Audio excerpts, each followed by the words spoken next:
Welcome to the Quit Vaping podcast, the podcast designed to make you a non-listener. In this show, I'm not going to scare you away from a life of vaping. What I am going to do is show you just how good your life can be without it. Thank you so much for listening and enjoy the show. Welcome back to the Quit Vaping podcast today, guys, and we are on episode number 59, and today I have a really special episode where I'm doing my second success story with one of my ex-clients, and now I consider him a friend, Chase Thompson. Chase found me in December of 2023, so it's been about 9 months since I've known him, and he was one of the first people to jump on my course offer when I was doing the live coaching calls, and he ended up coming to all the calls and pretty much getting one-on-one life coaching for a really, really good discounted rate. So me and Chase quickly became friends, and I followed him with his journey ever since, and it's a really good episode today. I'm really excited to talk to you guys and for you to meet Chase and see his story with nicotine. And I also want to say that as of right now, if you're considering quitting vaping or changing your relationship with nicotine at all, whether you just want to learn to vape less or you want to drop it for good, it's all good. But I am offering my course. I've redone it. It's amazing. Every once in a while I redo it and make it better, and it's really good. So it's the 3 Addiction Framework course. I'm going to teach you about the chemical, the mental, and the emotional addictions. In addition, I've created a vaping community, a quit vaping community with live weekly coaching calls I do that you guys can come to for the lifetime of the program. I've also added some bonuses in there, some craving hack audios, a module on relationships and the tools I teach as a life coach. And then also I added a module on dopamine and how nicotine and other substances affect the dopamine in your brain, which is responsible for things like motivation, drive, and pleasure. It's a fantastic program, and right now I'm offering it for just a ridiculously good rate. And there's even a payment plan. And I think if you qualify for the payment plan, you can literally join the course for like $22 a month. And by the first month, you'll actually be saving money. So there's literally no financial reason why anybody shouldn't be able to afford it that wants to learn how to quit vaping by the way that I teach it. And that is what I have to say. But Chase went through this course, and you're going to hear about his story today. And I'm really excited to just make that offer to you guys and to have that available to anyone that can afford it financially. So enjoy today's episode. You're going to love Chase. He's amazing. And I hope you guys enjoy the second success story. And there will be more to come in the future. All right, so it's going to be super informal. So welcome to the podcast. It's kind of weird being here, right? After listening. Yeah, it is. All right, try talking again. Is it better? Yeah, are you starting it right now? I'm going to. Yeah, it's so much better when you hold it. Sorry. Are you No, ready? wait. I have my notes that I'm just gonna make the right size. Oh my God, I'm so nervous. Are you gonna do the good morning, good evening, and good night or whatever This is not the Truman Show. You just no, kind of smart, use important at the end. No, I do all that kind of yeah. thing. Yeah. All right. It's funny because I've listened to so much of your podcast. This is like tripping me out a little bit. You know I'm gonna like make a content out of this of you saying the Truman Show thing because that's fucking hilarious. Okay. All right. I'm ready. All right, so welcome to the podcast today. So we have Chase Thompson here, and just introduce yourself. So say whatever you'd like that you think is relevant for anyone listening. All right. Well, hello. I'm so excited to be here. I've been listening to the podcast for quite a while now. And obviously worked with Andrew as well. But yeah, I'm Chase. I'm 22, and yeah, I vaped for about 6 years in starting in high school, about sophomore year. And yeah, that's pretty much me. I guess we can. I don't know if you Yeah, have any so questions. I'm gonna jump into your backstory, but where does your current relationship with nicotine like? And be as honest as totally possible. Sure, yeah. So right now with nicotine, well, recently I actually made a decision. I was doing it, at parties or whatever because I wasn't worried about going out and doing it. But recently I kind of made the decision to just kind of step fully away from it a little bit. I'm always about improving myself even more. So I figured, if I'm really good, then I can go, a whole 6 months without even touching it or looking at it. So I started that a little while ago and it's going fine. So, yeah, as of now, not doing it at all. Cool. How long has that been for? I decided to do this for about a week, but I've had a good relationship with nicotine for, at least a couple months now, where, I'll do it once a week or whatever. Cool. So I do want to get in your backstory, but can you define like what is a good relationship with nicotine to you? I think it's kind of on a spectrum, but what are your words for it? I always use now, because I've put a lot of time into looking at it. I use the metric of if you get into, an argument or something really shitty happens to you. sorry, I don't know if I'm allowed to You swear on the swear. Say whatever podcast. you'd like. Something bad happens to you, how quickly are you gonna go and, use a substance or, do something to make you feel better? You know, I I I noticed myself that I'm a point where I don't need to go and chase something. I'll actually recently had something pretty uncomfortable happen, but I was just able to, lay down and I felt my heart beating really fast and felt all uncomfortable. And I'm sure nicotine would have felt nice, but I wasn't even, craving it or trying to go for it because I just didn't need it. I was able to deal with it on my own, and I'm better for it. So Do you think that you're ever going to have a situation in your life again where you're out of control to nicotine? I think if I let it happen, I mean, even though, this work helps out a lot, it's all about maintaining and keeping yourself up there. It's not like work where, you have to, look at, in AA and stuff, they have the book that they use, right? And so it's not like that where you have to like be on the steps and, go to meetings every day. But I think if some new things, some new bad things start happening in your life and you start letting yourself get comfortable, maybe you stop exercising and you start dating this new person who is just absolutely terrible, then and you probably would start to go back into nicotine, but you continue on your good path. I think it's totally easy and possible to keep your life going without it. Yeah, I like your examples. All right, so let's go into your backstory, and then we're gonna kind of like talk about it. So, when did you start vaping? How old were you? And what was like the story? Do you remember any of the situations or anything? The first times? Yeah, so funny. It was 2018. I was 16 or so, I was like a sophomore in high school. Okay. And I remember I went to this party and this is one of those sophomore parties and there's like everybody sneaking around the alcohol with the water bottles kind of thing. It's super funny. And then there's like everybody's going to the bathroom. They're like, "Oh my God, there's this thing." And it was Juul. And so somebody was like, "Okay, try this." And I just remember hitting it and I just was like coughing and it was terrible. Anyways, some time went by and then a very close friend of mine. It's ironic. It was like a best friend. He was the one because I remember we were walking down the street with my cousin, and he was like, "I got this. If you want to like try it." And I was like, "All right." I mean, I coughed, but I guess sure. Um, he didn't have to like pressure me, and I was just like, whatever.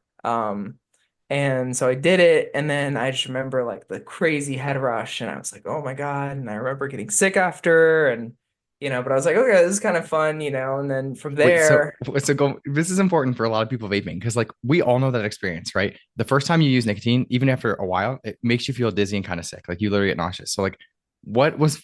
Can you explain in your own words? I'm just curious if you can do it from recall. Like, what's enjoyable about it to you? Because you really do feel sick, especially with the Juul. Like they hit so hard, especially if you're not used to smoking or vaping. Like, what what feels good about it to you? I guess, I feel like if you haven't done anything, like you haven't done nicotine, you haven't, got done alcohol, psychedelics, anything like that, then it's like this new experience that it's like, it does feel just like a head rush, like you get up too fast, but it doesn't have, it's a little bit more and a little bit different. It's kind of hard to explain, but Yeah. there is like a fun part about the your brain just kind of feeling like, whoa, for like a second. Yeah, And then I think it's a good way of explaining it. But I would say even any substance I've ever done in my life, I've gotten a different version of that I've enjoyed. Even though it's felt weird, I'm like, okay, that it's the thing that brings you back. It's like that dopamine hit and the whatever. It's kind of right. interesting. And that's the other thing too, is like, the dopamine itself probably was a big factor and it's like, oh, I feel good, after this. And then you don't feel good, because you start getting sick. But Yeah. yeah. So you're with your friend, you hit a vape. This is the second time, and then what happened? How did you actually become someone who vapes and like bought your own? So then from there, I think from that point, it created like I had this better association with it than from the party. And, I would be out and somebody would have it. So I would just, like, oh, this is fun, hit it. And I didn't think much of it until it felt like almost a switch where it went from that relationship to like me, noticing myself going like to the bathroom, during my lunch and just trying to look over the stalls, and I was trying to see if there was smoke Oh, coming from out of the stalls that's so to see if I interesting. could, like find people who were vaping So and ask them for it it. wasn't even like a friend. It was like, I'm gonna go to the bathroom just because this is where vapes are. That's so interesting. No, literally, I was like a total like bum, but it was just like it was just there, and I was shameless about it. Now looking back, I'm like, oh my God, I cannot believe I did that. But yeah, it was really crazy that switch. So And then when did you buy your own or stop buying your own? Do you remember that? um yeah, I remember it was also in sophomore year. I think, I just started to get the chemical addiction, and I was like, I bought my own. I bought off eBay. Um, Oh, you that's so know, interesting. That Yeah, so I wouldn't bought even mine cross off my mind. eBay, and then and I actually remember too, this probably didn't help at all, but I remember the night that it came in, I had to send it to my friend's house because my family, I was scared that they were gonna look through my mail, and Yeah, you I've done know that before with stuff. Bongs. Like ordered a whole lot of shit yeah. online. Yeah, eBay is a great place for that kind of stuff. But yeah, I got it to his house, and that night actually I'd gotten into like a big fight with my mom, so I just walked out and I walked all the way to my friend's house, took the vape out of the package, and then from there it was like two peas in a pod. Yeah, yeah. So So then what was like before you met me? Like how was the relationship from that point on moving forward until you kind of found my podcast and met me? yeah, so I mean a lot of time went by from there. It was yeah, like about 6 years. Wow, was that Um long? For me, I feel like it's a long time. I That's a I long time, mean, yeah. from being pretty much at the start of my teen years, I would consider freshman, sophomore year the start. Middle school you could, but from the teen years until being like a young adult, that's a big chunk of my life. I didn't know you vaped for that long. I thought it was 2 or 3 years. I didn't know you had a full six. Yeah, yeah, from sophomore year until now. And so, um, yeah, from there, I had the relationship where I'd buy it, I'd get rid of one, then, I would start doing it when I was drinking at parties, and then I was smoking weed for a while too, and I was just like, when you're smoking weed, you don't really feel the nicotine as much, so I feel Right. like you're hitting it even more. Same with alcohol. Alcohol, you're like a stimulant as much as possible. Yeah, exactly. But for some reason, I crave it so much. And so it was just always kind of going back and forth. And, I wasn't 100% on it or 100% off of it the whole time. There'd be like a month where I was off of it. I moved to Santa Cruz in California, and I was actually smoking cigarettes there for about 6 or 7 months, and then moved back home. Could you not find And vapes there? Is that why? there was vapes, but I yeah, I was at a place where it was just a lot more common to do cigarettes. So I just picked up, buying my own, and then yeah, I moved back and switched back to vaping. And yeah, then going back to right before, I met you and found out about, your whole thing. I remember I was at this job at the time. I found this new job because I had gotten into a really bad car accident and had to buy a new car. Long story short, I just need more money. So I was here, met with my friends, and um, I just remember feeling really gross, and like I just like it's just like my head's spinning, a little bit. Like I don't really have any direction except for like I have to save my pocket. At this point, I'm just kind of just hitting it like a lot, like a really unhealthy amount, even for somebody who's like a vapor. Like it was a lot. Yeah. And um I don't know why I chose Spotify. Like usually I go to YouTube, and there's like that one guy on YouTube who makes all the scientific videos on vaping. He Addiction goes, mindset, right?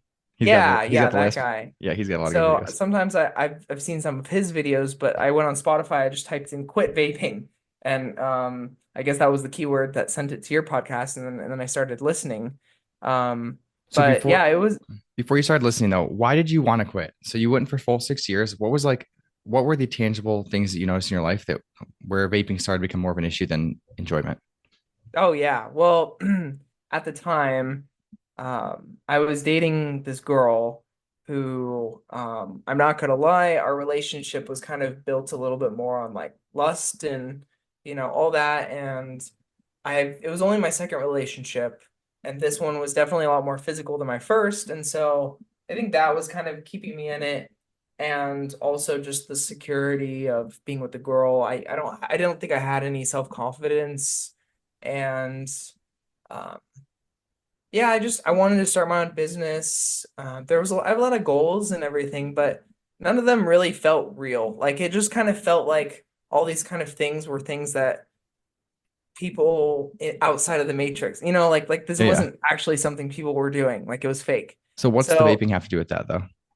well, I I have these glimpses of like knowing in my head that those things really are possible. And I also know, because I have a little bit of a spiritual background as well, that you can't really connect with yourself until you've, fully conquered, substances. Like it just doesn't make sense. You like somebody like a monk is not going to be like addicted to vaping. It just doesn't go Oh, together. I get it. Yeah, So, mine was largely spiritual as well. I'm like, I can't become the version of myself that stands up and helps other people from a spiritual perspective if I'm addicted to a substance, right? Like it can't those can't coexist. no, it doesn't make any sense. So that was also one of the bigger reasons about it.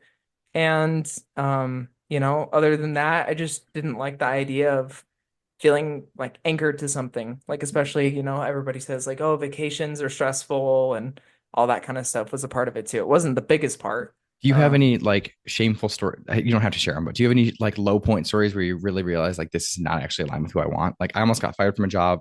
I hit things out of toilets and garbage cans. I like there was a lot of times in my life almost got fired again. There's so many times in my life where I did things out of alignment with who I was to just vape and kind of like ignore that I had a problem, you know? Do you have any of that? oh yeah. Yeah, I've had some of those. I was actually also same thing. I was at work. I was working in a restaurant. I was doing the dishes, and I remember I was just like I was hitting my vape, and my manager like came up right behind me, and I got written up for it, and he sent me home for the day. Um, and this was like when I was a sophomore or a junior maybe, but excuse me. I had that instance. I just remember also, I don't think it was shameful necessarily, but I felt like I was letting people down because I would be having a really good time, maybe like a good conversation with somebody, and like my brain just would start to get pulled away from the conversation. I Yeah. would notice myself just starting to feel less and less connected to it. And all I was thinking about was the vape, and then Isn't that I would interesting? go, and then I would come back, and then the conversation's broken, Yeah. because you walk away from it. It's so interesting that people tell me all the time it helps them like concentrate and focus. And it's like, no, you have an addiction. Like there's no focusing going on. I was in the middle of like, I remember in the psychiatric hospital, I was in the middle of a conversation with a woman who had tried to commit suicide not a week before, and she was there for suicide ideation. She was telling me about her story, and I actually cared. But then the vape popped in my mind, and then I just remember zoning out. I'm like, wow, I'm such a fucking horrible person. Like I actually care about this person. I want to help her, but I'm addicted to something. And it's like just all those little dominoes kept adding up. You know what I mean? Until eventually you look in the mirror and you're like, I just grabbed this out of the fucking toilet and I just dropped it in the toilet and I just hit that and put it in my mouth. Like, what is going on? You know, like I don't care about the health. I don't care about the money. Like, there's a relationship with myself issue going on here that needs to be addressed. Yeah, I've done that too. With the water one, I don't really try and get it out because usually I leave them in there long enough where then I'm like I try and go back and I'm like, "Oh, Yeah, no, yeah, it's probably too late." But with the trash I've thrown it away. And my parents took out the trash, so then I go out to the backyard and I'm like, it's gross. It's really gross. So, yeah. I totally get that. Do you remember why you were searching then? Like, was there a defining moment when you, because I'm just wondering, because you're kind of an anomaly. You're 22 years old. I would imagine that most, like, my target market isn't you because most people your age are just going to be like, it's not an issue. There's no health effects. It's better than cigarettes. It helps me concentrate. They're going to be stuck to that story until I would imagine most people in their later 20s in general. It's like, why do you think that it was bothering you so much at a younger age than most people would be bothered by that? Um, that's a great question. I think that I can attribute some of it just to my personality a little bit. I think my personality, I always want to be in the best place possible. Um, like I want to be the best person I could be at all times, and I'm always looking to have the best experience as well. So, those things kind of clash when it comes to vaping because then Yeah. it's like, I want the vape to have a, good experience, which ends up not actually being the reality of it. It was just what I was thinking, but with just wanting to be the best person, I couldn't see myself vaping and being the best person that I could be. And then I have this fear of, missing out on life. Like, what if I go through my whole life stuck to this one thing and it just stops me from doing all these things that I want to do? Yeah. And I just never got there because of that. So I think that scares me a lot. And I think not It's everybody has that same fear. So I think they that have helps me out. I think a lot of vapors have the opposite fear. They're like, well, I'm going to miss out on life if I can't vape. But yours is like, I'm going to miss out on life if I can. And that's why you're no longer, by the way, having an issue with vaping because you have that mindset. You have to get to that programming that vaping is somehow benefiting your life and that you can't have a better life without it, which obviously you've done. So our journey working together, like, what are the big aha moments or the big things now that you're on the other side and you have a healthier relationship with nicotine? I would say completely healthy relationship and you're not going back to it or any addiction. So what were the big aha moments? What are the big things that you learned that you could share with other people after being on both sides of it as a client? Well, when we first started, I mean, when I first started listening to the podcast, I think that's when I said I was outside of work on my break. And I remember the first episode where it talks about, the core concept of what you teach about how circumstance and thoughts create emotions, would drive actions, all that. And I just remember sitting there and all of a sudden I was just like, holy shit, like this makes so much sense. Like he just cracked, the Da Vinci Code pretty much. And um and from there, I started listening to it and everything. And then I reached out to you for the consult call. And then I didn't do the one-on-one because at the time it's just too expensive for me. But I did buy, that's when I bought your course and everything. Yep. And it was so cool because, there was other people who were also in the course, but they didn't want to go to the weekly coaching call. So it was like in a way similar to a one-on-one where, I was getting to be there talking to you. It So worked out perfect for you, honestly. It was like, it did work yeah, out. it's It worked perfect. out really well. And that's why I ended up like actually getting the one-on-one later down the road. But anyways, going back, I remember just kind of after we started getting through the thought work of like just understanding the key principle that you were in control of your thoughts, like that thought alone changed so many things for me. And I just remember my day to day started to change where, I'd begin to notice myself thinking so differently about situations. I got to hear my family and friends talking about their vices, whether it was, my other friends who were still vaping or my mom who has a shopping problems that she really, sorry, mom. I think it was just, My mom and dad have a lot of problems too. I talk about it so openly. I love them so much, but they haven't done the thought emotional work, so it's okay. and I just want to help them. But and then from your podcast, I don't because, from what you've said that it's kind of hard to help those who are like really close to you. Um, and so I don't. But it is like those things where I just have those realization of like, you know why you're doing this, right? And it's like just being aware of it alone just makes you that much closer to getting there. Because that's like the first part is like I forgot what it is. Like the first step is acknowledging it or whatever. It's people say it with other things. Yeah. But yeah, I think that's the biggest aha moment I had. And then from there it's just me realizing little things about myself that I just slowly uncover through this journey and become more and more aware. And then the whole process is, just great, and it applies to everything else in your life. So Yeah. So I want to ask you, what is the other areas of your life this has affected? You can just list them or talk about direct examples, however you want to. so yeah, so I mean, once I stopped vaping, I started a business almost instantly, which is what I wanted to. Full transparency, I did not know certain things about this business, and the business ended up flopping a little bit, but it's fine because I had my first business. I started it. Currently, I have a new job. I love my job, what I'm doing right now. I work in a restaurant specifically that's just very alive.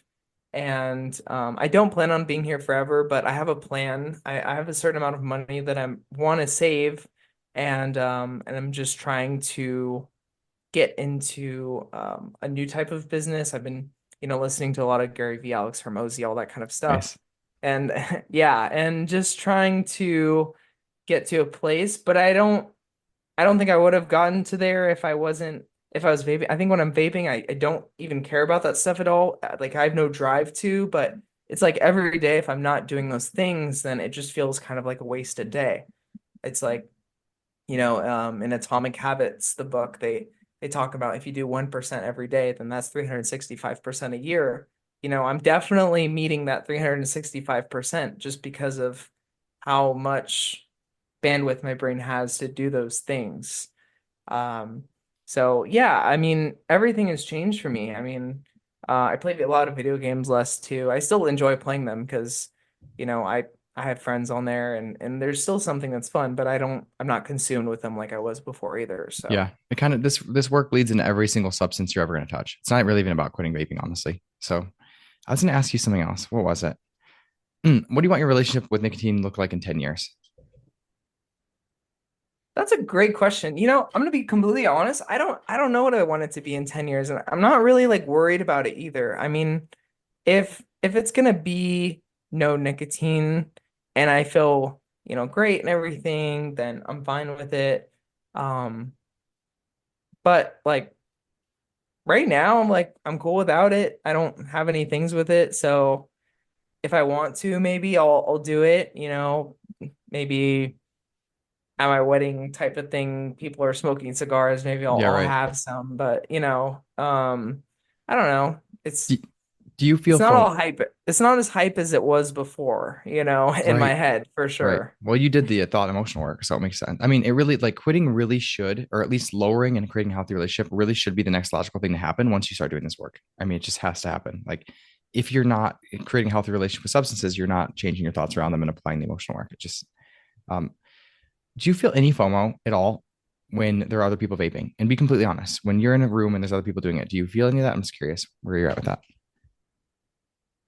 Um, at first, yeah, but then it kind of turns into like this, almost like I feel a little bit bad or Pity, like I right? feel kind of Pity. gross for them, Yeah, that yeah, they're doing it. There are times when I do sometimes like if I drink a little too much caffeine, sometimes I'll maybe have something come up where I just remembered how I would feel doing it before, but then kind of remember everything else that comes with it, and it's like, okay, I'm okay, and then it's gone. But those little things do come up every once in a while. Yeah, but I think that's pretty normal. yeah. But you get to mitigate the FOMO because you can control manage your thoughts Yeah. during it. So, all right, I was going to ask you another question. So, you have been on like, you're a really good client to ask these questions because you took the course and then you also did the one-on-ones and you did like the kind of group coaching, but really it was like one-on-one. So, what do you think? Like, do you think that it's possible to quit just with the course, or do you think you would have needed the one-on-one? Where are you at with that? Just so I can have an honest conversation about it. Um, I think that they are tools that they can be whatever you want them to be. You know, if That's fair. if you are 100% into the course and you maintain it, you keep reviewing the videos and just trying to, because a lot of it is repetition and just getting it into your head. Yeah. If you can do that, then that's fine. But for me at least, I was starting to get there and I got really close with getting there from the course, and I was like 5-10% away, but I stopped doing it and then it just kind of fell down a little bit. And that's why I personally got the one-on-one, because I just wanted to fully secure the bag, fully secure. I was 100% there. And then, I Yeah. had Andrew's like, I had your undivided attention pretty Yeah. much. And we worked on other things too. It wasn't just the vaping. So the reason I'm asking is because I've been trying to figure out like what's the actual best way to get this information to people where I can get the high success rate. Like I don't want someone to give me money if it's going to fail and they're just going to like quietly quit in the background. That's not what I want. So I created this new program. It's got a community. It's got the course that I'm always updating. It's really good at this point. The last success story I had, Angela, she just took the course and she called me 2 weeks later and she's like, we need to talk. This was amazing. And I quit. I'm like, okay, cool. So that's great. But then also I'm adding a weekly group coaching in there as well. I'm going to do probably a couple sessions every week. And I'm just trying to get it as high of a chance of likelihood of people succeeding as possible. So I'm trying to do the course, which I think is actually fine by itself, coaching, community. Yeah. So Well, we're, when you started the course, when I was doing it, I mean, it was still very like early stage of it and everything, and it yeah. still helped me a lot. And I've seen, the frames of your new course and Mhm. the community you have on the platform school, and people engaging on there, and I think that that alone like if I were to do that now, and maybe if I was starting from that place now, then that probably could have been, totally enough for me to get fully off of it. Yeah, So I think so too. Cool. Do you want to add anything else? This has been great. I just really appreciate you doing this. no, I'm happy to be here. I was super excited when you asked me because I was like, I get to hear like, all the stuff that goes on and yeah, all that. That's it. I'm just happy to be here. I think I've, explained most of it. Um, I don't think there's anything else, so Cool. If you had to give advice to somebody who's in your position 7 months ago when you found me, what would the advice be? I would say Sorry to throw you on the spot. I just thought that question. I no, think, it's totally fine. I'm trying to think of my elevator pitch to somebody, yeah, Like I would just say the main thing is it can be easy. And on top of that, if you got to get yourself out of situations where it's happening, you don't try and worry so much about the drinking and everything right now. Just try and just step out of the situations, go without drinking. And if you can't go without drinking, then maybe you should address that first. But I would say just stick away from that stuff for a little while, slowly introduce it, because even though once you get the thought work done, you can get all that stuff, there's still a challenge with that kind of thing. It's just because alcohol is a downer, nicotine's an upper, that's bound to happen. And your inhibitions go down and all that kind of stuff. But you okay. guys have probably heard that from his Andrew's other Yeah, videos. it's interesting. I think if you're gonna drink while you're quitting, it's fine. But just if you know it's gonna be harder, it's literally turning off your prefrontal cortex, the part that regulates all of your emotions and your thoughts. So it's gonna be difficult. But then also, if you do mess up, learn from it without judgment, right? Like figure out what's going on without shame or beating yourself up, because that's not gonna help. Yeah. And the judgment part's also really important. I think even sometimes I still judge myself because I'm just naturally really hard on myself and always want the best. So, it's like I'm going against myself. But I try and remember that because it does help and it makes it feel a lot more warm and easier than, you know. Yeah. Anyways, And then I have a question. What do you recommend for people with quit timers? Because I've seen you kind of have a roller coaster with those. it's funny you say that. I actually like when I started the 6 month thing, I was gonna do it on a timer and I actually deleted the app just recently. I think the timer's good and it feels really good while you're doing it, but if you break it, then that feeling that you get because you're getting so much like rewards from the timer being higher and higher, it just feels really bad. Your stomach like is like, oh, I have to reset the timer and then you're super guilty until you get back up to that time that you were at before. But the Yeah, whole time it's gonna be tough. So I say, maybe you can remember the date that you stopped and, use that for, oh, like the symptoms of day 5.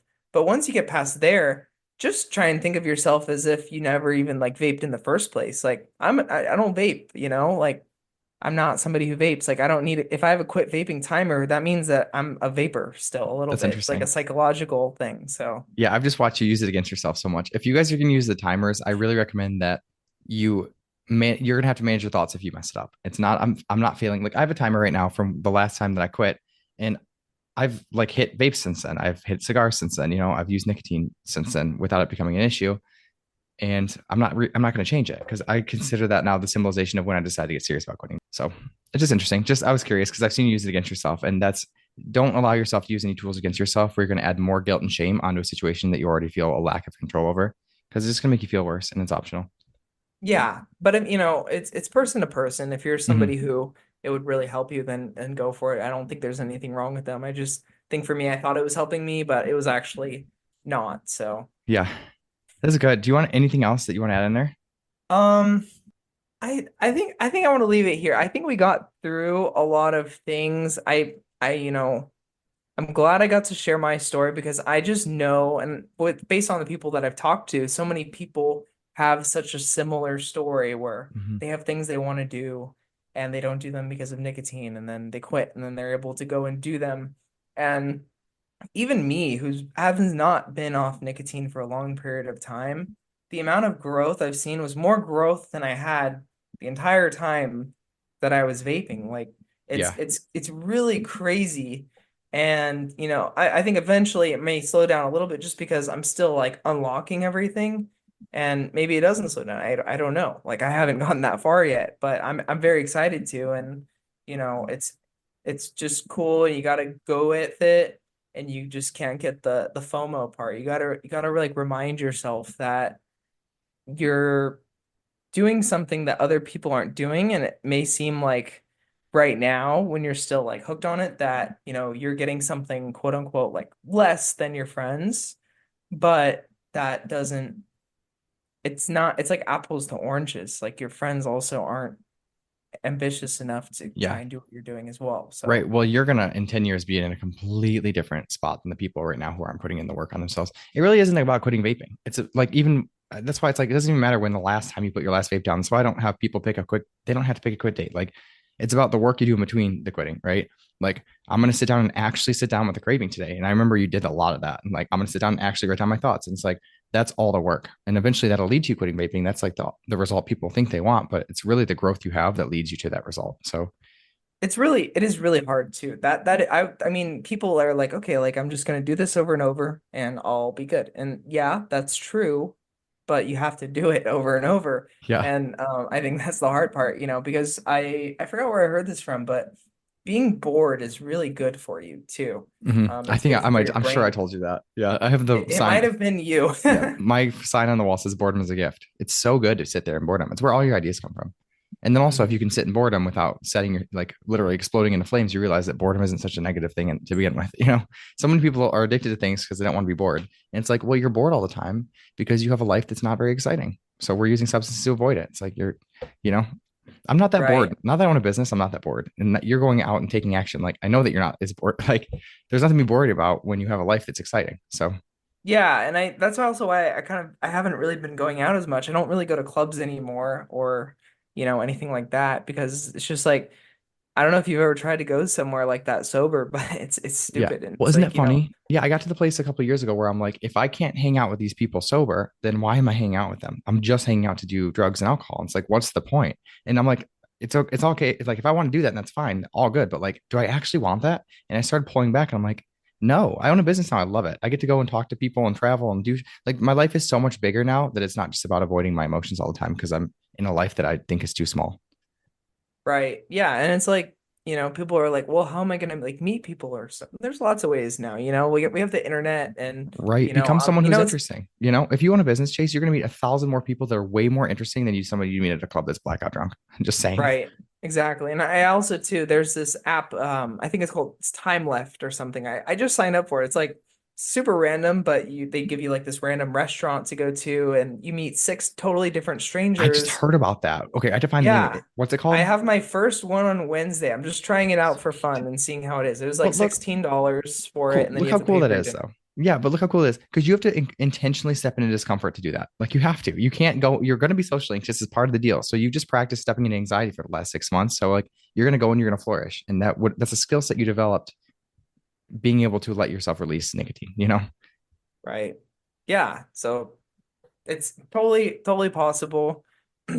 Stop vaping, guys. You Yeah, got this. or at least overcome it. Like I really Yeah. believe that you can have a casual relationship with any substance, but it does take the work, right? I think a lot of people when they're first quitting, I don't think that's a reality for them. I think they really have to let it go and keep doing the work on trying to quit and actually do the emotional thought work until it becomes to a place where it's like, I actually don't need this. And it looks okay sometimes on a Friday night and I'll hit it once, but then drop it. So, but Yeah, it's I so think I think if you're saying that in the beginning of quitting, then your brain's probably just trying to convince you to bring it back in because it's sure. missing it so much. That's why it's tricky. That's why if you really want to have a casual relation with any substance, you have to know what you're feeling, and that's a skill set you practice. So many people they're like, oh, they don't actually know that their anxiety right now is piercing through their chest. They have no idea. They've just trained themselves to get out of it. So it's all about connecting yourself with your mind and your body. And when you do that, remarkably, you stop needing substances to do that for you, and you are able to create a bigger life. Right? I mean, look at you just went out.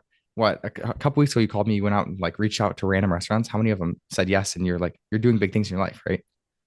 Oh yeah, like almost all of them. Yeah. Yeah, you were able to step into all the uncomfortable emotions of potentially getting rejected, right? That's big. That's a skill set you've been practicing. So cool. This Yeah. has been such a cool conversation. I appreciate your honesty too. I don't want people to come into this program and think like they have to have a specific type of relationship with anxiety or their emotions or anything. I want everyone to be kind of their own. And I think that the biggest skill set I want my clients to learn is learning how to trust their own intuition on what they want. If they can learn that and decide, I'm happy. So Yeah, and I'm just so glad I got to come on here. Like, I started my own YouTube channel because I just love sometimes trying to help and talk to people about where I've come as well. So it's just cool getting to talk to your people about this as well.